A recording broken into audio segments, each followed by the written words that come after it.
Okay, det vi skal bevise i dag, det er Pythagoras sætning, og den lyder på a i anden plus b i anden lige med c i anden. Så det er ligesom vores udgangspunkt. Og for at kunne bruge Pythagoras sætning, så skal man have en retvinklet trekant. Så den tegner vi lige der. Og der kalder vi lige vinklerne for C, A, B. Og vi skal bruge siderne til at udregne Pythagoras, så dem nævner vi også lige. Yes. Og så skal vi have tegnet dem ind i den her firkant. Og det gør vi. Sådan her. Så tegner vi ligesom bare de her fire trekanter ind. Og det gør vi meget nemt. Det gør vi bare sådan her. Og så får vi ligesom fire trekanter og en firkant. Og så skriver vi lige sider på, og jeg tænker, at vi kalder den lille her for A. Og det gør vi bare på alle fire.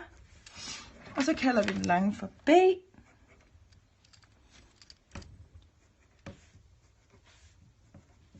Og vi kalder hypotenusen for C. Yes. Og så skal vi ligesom have udregnet arealerne af det her. Og jeg tænker, at vi starter med at udregne arealet af den store firkant, altså den herude. Så der skriver vi bare lige A af den store firkant. Og så er det jo bare den ene side gange den anden side. Og derfor er det A plus B gange A plus B. Og så skal vi lige skrive, hvad det giver.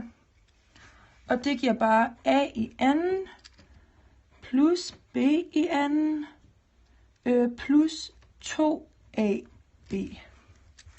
Yes. Og det gør det selvfølgelig bare fordi, at vi har to A'er. A i anden, to B'er, B i anden.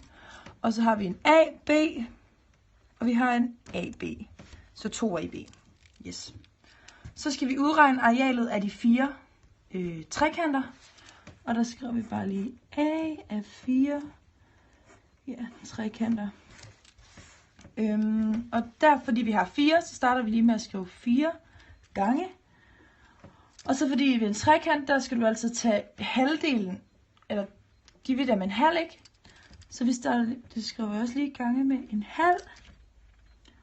Og så skal man gange med højden og grundlinjen, og vi kalder så A for grundlinjen, og B for grundlinjen